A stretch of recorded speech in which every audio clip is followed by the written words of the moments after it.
안녕하세요. 자유교회 이진우 목사가 보내드리는 아침 묵상입니다.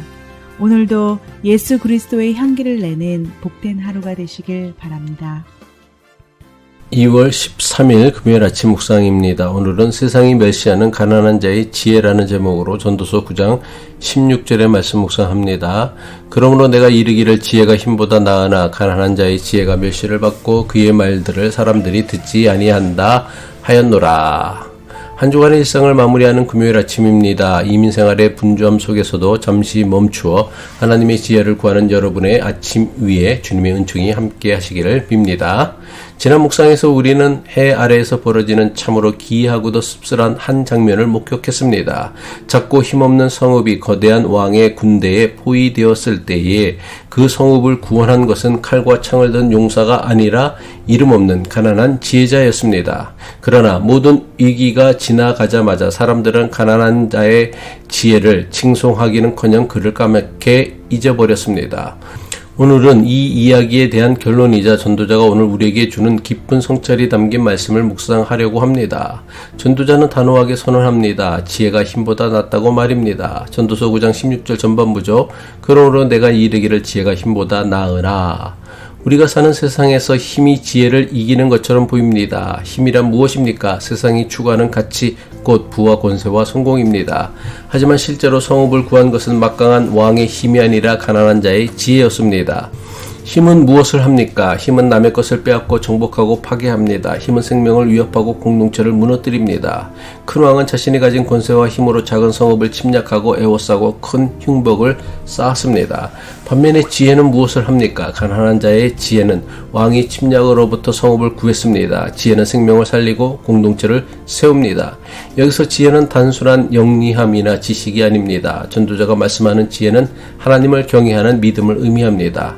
하나님을 경외하는 것에서 나오는 참된 지혜는 세상의 그 어떤 물리적 위협보다 강력하며 불가능해 보이는 상황을 역전시키는 능력이 있습니다. 그런데 지혜가 힘보다 낫다는 전도자의 선언은 매우 역설적입니다. 왜냐하면 전도자는 곧이어 가난한 자의 지혜가 무시당하고 사람들은 그의 말을 듣지 않는다고 말씀하기 때문입니다. 전도서 9장 16절 후반부죠. 가난한 자의 지혜가 멸시를 받고 그의 말들을 사람들이 듣지 아니한다 하였노라. 여기서 가난하다는 것은 단지 경제적 빈곤만을 의미하지 않습니다. 세상의 눈으로 볼 때 힘도 없고 권세도 없고 영향력도 없는 상태를 말합니다. 사람들은 왜 가난한 자의 지혜를 멸시합니까? 왜 가난한 자의 지혜를 듣지 않으려 합니까? 전도서는 여기에 대해 놀라운 통찰을 제공합니다. 사람들이 가난한 자의 지혜를 멸시하는 것은 그의 지혜가 부족해서가 아닙니다. 그가 가난했기 때문입니다. 만약 자신들을 구해준 지혜로운 사람이 힘센 왕이었거나 부자였다면 오히려 큰 보상을 하고 오랫동안 기억하며 칭송했을 것입니다. 이것이 전도자가 본 세상의 어리석음입니다. 사람들은 메시지를 전하는 메신저의 외적 조건을 더 중요하게 여깁니다. 사람들은 지혜의 본질보다 지혜를 말하는 사람의 사회적 지혜를 더 중요하게 여깁니다. 진리보다 진리를 말하는 사람의 힘과 권세를 더 귀하게 생각합니다. 사람들은 왜 가난한 자의 지혜를 멸시하고 그의 지혜에 귀를 기울이지 않을까요? 당신이 정말 지혜롭다면 왜 부자가 되지 못했습니까? 당신이 정말 지혜롭다면 왜 지금까지 가난한 자로 살고 있습니까? 이것이 가난한 지혜자에 대해 사람들이 가지는 생각입니다. 사람들은 지혜의 옳고 그름을 따지기 전에 말하는 사람의 연봉을 보고 입은 옷을 보고 타고 다니는 차를 봅니다. 부자가 헛발을 디디면 친구들이 부축해주지만 가난한 자가 넘어지면 걷어차이는 것이 세상의 인심입니다. 부자는 허튼 소리를 해도 그것을 듣는 사람들은 그럴듯하게 해석합니다. 하지만 가난한 자가 지각 있는 말을 해도 내 주제나 알라며 무시해 버립니다. 이것이 바로 전도자가 목격한 해 아래의 부조리이며 타락한 인간 세상의 현실입니다. 전도자는 지혜가 힘보다 나으나 가난한 자의 지혜는 멸시받는다는 통찰을 통해 우리에게 중요한 깨달음을 줍니다. 세상의 기준으로는 힘이 지혜를 이기는 것처럼 보이고 가난한 자의 지혜는 멸시받습니다. 하지만 하나님 앞에서는 여전히 지혜가 힘보다 낫습니다. 다른 한편으로 전도자는 지혜의 한계를 보여줍니다. 지혜가 있다고 해서 세상에서 인정받는 것은 아닙니다. 지혜가 있다고 해서 사람들이 듣는 것도 아닙니다.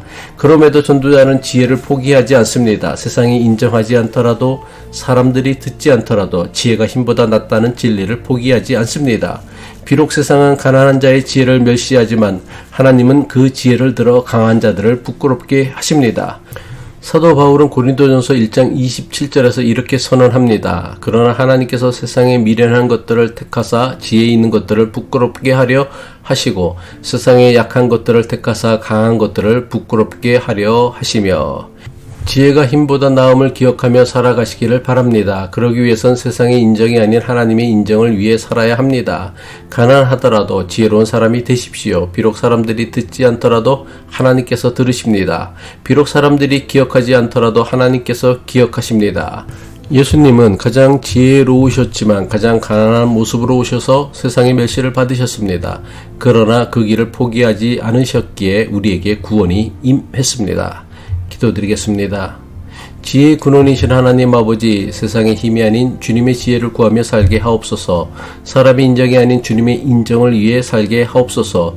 멸시받아도 좌절하지 않고 외면받아도 포기하지 않는, 비록 가난할지라도 지혜로운 사람으로 살게 하옵소서. 세상이 알아주지 않아도 낙심하지 않고 묵묵히 생명의 길, 지혜의 길을 걸어가게 하옵소서. 예수님의 이름으로 간절히 기도합니다.